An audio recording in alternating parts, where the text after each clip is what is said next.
Yo todavía no creo, y muchos analistas así lo ven, que ponerle impuestos a las papas, a los alimentos para las mascotas, a los refrescos, verdaderamente con eso vayamos a crecer como país, en una economía que está en una franca desaceleración económica. El día de ayer salió ya España, por fin, después de muchos meses, creció 0.01%, o sea, Ya nada, algo es algo. pero ya es Ya algo, va ¿no? hacia arriba. Sin embargo, lo que yo sí creo, y como varios empresarios, es que hay que ver desde otra óptica a esta reforma. ¿Cuál es? Todo cambio implica un cambio de mentalidad también, no nada más en las leyes. Y creo que el presidente fue oportuno en hacer una reforma que ningún otro presidente de los últimos 3 hizo en el primer año de su gobierno. Y hay que ver lo siguiente: el seguro de desempleo, que es muy interesante, que es un acto de justicia como cualquier país, que no lo teníamos nosotros, aún siendo miembros de los países ricos, la OCDE, ahora lo vamos a tener, igual que la pensión universal. Sin embargo, hay algo muy importante que la gente debe de saber. Las personas que hoy nos escuchan y que tienen más de 65 años o cumplirán en el 2014 65 años, no por el hecho de llegar a esa edad es que automáticamente van a tener la pensión. No, porque está explícito dentro de esta ley que para poder gozar de este beneficio debe de tener ingresos menores a 920 pesos con 70 centavos al mes. ¿Quién va a dar el ok para saber si realmente cumple con esta función y además no ser pensionado de ninguna otra institución? Es el Instituto Mexicano del Seguro Social.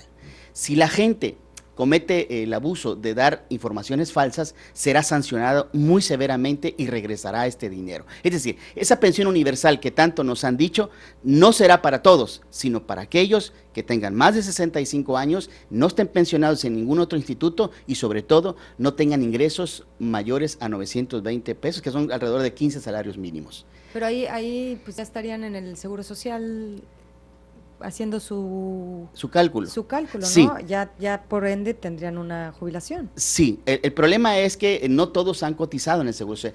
Cerca de un 63% de las personas en esta edad, en este país, no tienen verdaderamente una jubilación, ya sea el ISSSTE, ya sea el Instituto Mexicano del Seguro Social u otros. ¿Qué han hecho muchas empresas grandes, las que conocemos nosotros en este país?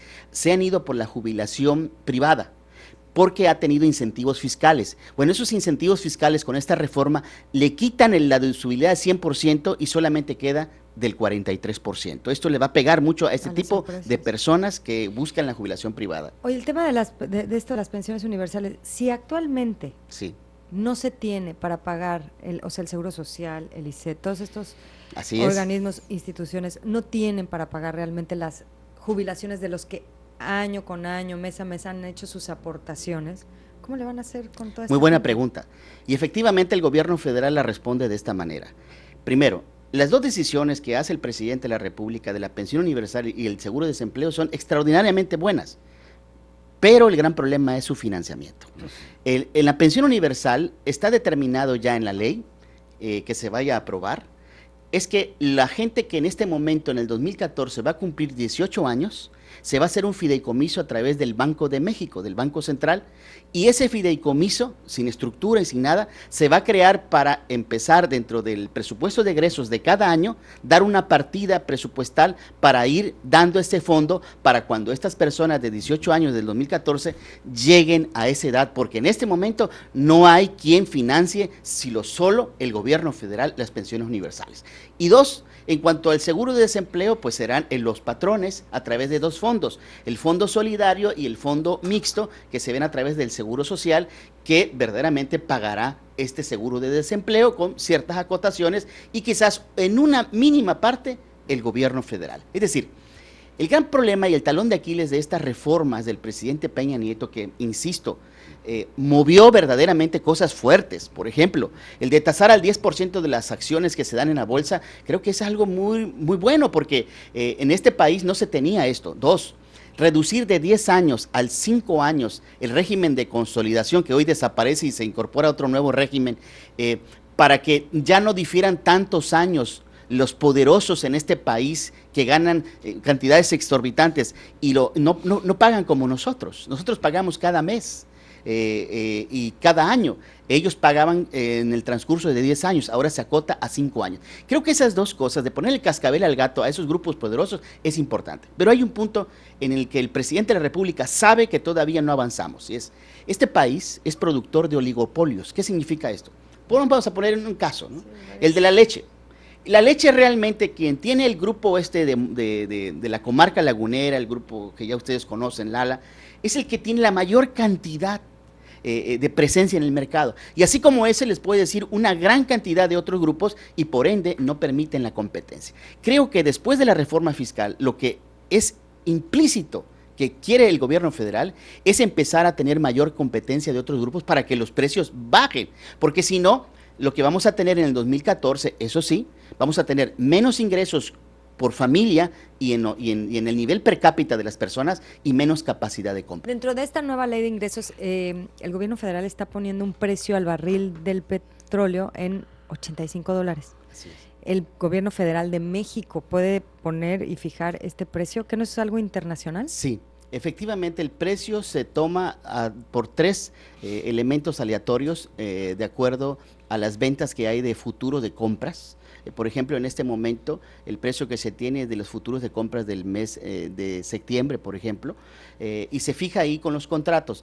Pero pensar que en el 2014 estará en promedio $85 es bastante arriesgado. Regularmente el gobierno federal siempre estima el precio del barril muy a la baja, precisamente porque un precio del barril que baje más allá de lo pronosticado es automáticamente recorte al gasto federal y a los estados y municipios. Por ejemplo, el dólar. En este momento el dólar está a 13 pesos con 3 centavos a la compra y 13 pesos a 4 centavos a la venta. El promedio que pone el gobierno federal en el 2014 es a 12.90. Entonces, verdaderamente no sabemos si se mantiene el dólar, estará por encima del nivel promedio regularmente. Ahora, ¿esto qué hace? Bueno, esto sirve también para las exportaciones mexicanas en ese sentido. Sin embargo, se está aumentando artificialmente dinero, así se denominaría, pensando que se va a tener más ingresos. Ahora, ¿qué va a ser? La pregunta que todo el mundo hace en Veracruz, Tabasco, Campeche, zonas petroleras. ¿Qué va a pasar con los excedentes petroleros? Por ejemplo, si el promedio está por arriba de los $90 y lo tasaron a 85, bueno, ya el gobierno federal tiene una salida. No, bueno. Y es que esos excedentes petroleros ya no van a las entidades federativas, sino van a un fondo para paliar la deuda pública que están contrayendo, porque este año 2014 gastarán mucho más de lo que está ingresando por recaudación federal en ese sentido. O sea que de excedentes ni ilusionarnos. No hay que ilusionarse. Realmente lo que obtengan cada una de las entidades en el presupuesto de egresos, eso va a ser lo más importante. En este momento cuenta, a partir del lunes próximo, la cuenta regresiva para los diputados federales y senadores de Tabasco para tener un buen presupuesto de egresos y que tengan obras para el 2014. Oye, Raúl, y decías de estos 3 supuestos para sancionar. Sí. Porque muchos han coincidido en que lo único que hizo este código o esta fiscal ley es dotar de más dientes. Sí, a la autoridad hacendaria. La verdad, el buzón tributario, el buzón fiscal, verdaderamente en 3 meses se harán las auditorías, todo de manera electrónica, le notificarán de manera electrónica. Hay que saber muy bien cómo está esta herramienta, pero habrá sus graduaciones en cuándo van a entrar en vigor todas estas medidas. Pero en la responsabilidad de los gerentes, administradores únicos, en la propuesta del presidente de la República era muy dura, era sancionar penalmente a muchos de ellos que habían tenido prácticas ilegales, pero sobre todo, si una persona participaba con el 40% de su capital social, la ley mercantil implica de que solamente era responsable por la aportación que daba. En este caso, aquí con la ley fiscal era el porcentaje, pero del crédito fiscal, mucho más allá de la aportación. Bueno, ¿cómo quedó ahora con los diputados? Que fue una buena medida. Solamente se estará en presencia de una responsabilidad penal si se cumplen 3 supuestos. 1, que no estén localizables y no den aviso de cambio de domicilio. 2, que no lleven contabilidad.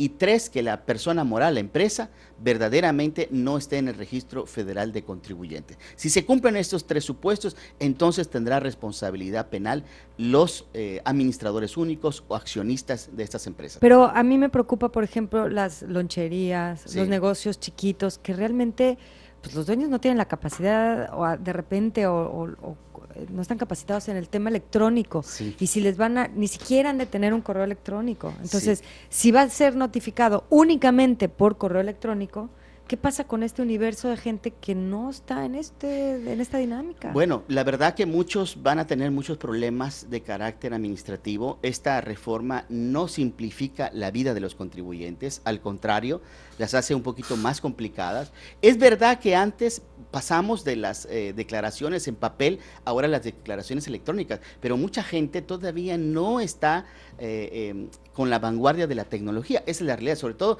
en las zonas fuera de la capital de los estados en ese sentido. Pero también hay algo fundamental. Con una tecla, el secretario de Hacienda sabe cuántos presentaron su declaración anual y cuántos no. Saben cuántos presentaron sus pagos provisionales y cuántos no. Ahora, el próximo año 2014 va a ser un año muy bueno para las administraciones públicas porque van a tener mucho dinero, verdaderamente. Creo que el 2014 y 2015, me atrevo a decir que en este sexenio va a ser los 2 años donde va a haber más recursos federales, estatales y municipales para obras. Pero va a ser el año más difícil para el nivel per cápita de las familias mexicanas y de los trabajadores. Porque al aumentar los refrescos, un peso por una cuota de litro, al aumentar los productos chatarra, al aumentar el impuesto sobre la renta que va gradualmente desde el 30 hasta el 35%, y se acotan las deducciones, lo que va a hacer es que la gente tenga menos dinero y va a pagar más impuestos. Ahora bien, los que siguen intocados son la economía informal. Ellos no están preocupados realmente. Los que están preocupados son la gente que da empleo, porque ahora las cuotas de seguridad social no van a poder ser deducibles, que eso me parece realmente algo que nadie había previsto ese escenario. Y 2, mucha gente va a contratar ya no por la forma tradicional, formal del Seguro Social, sino va a contratar a la mano, por fuera. Entonces eso es malo también para los trabajadores.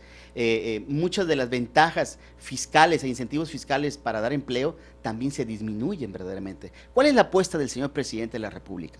La apuesta del presidente de la República es que los grandes grupos, con estas reformas, empiecen a pagar más impuestos para compensar lo que va a dejar de pagar muchos de la clase media y clase media baja realmente. Eso es lo que le apuesta el presidente de la República.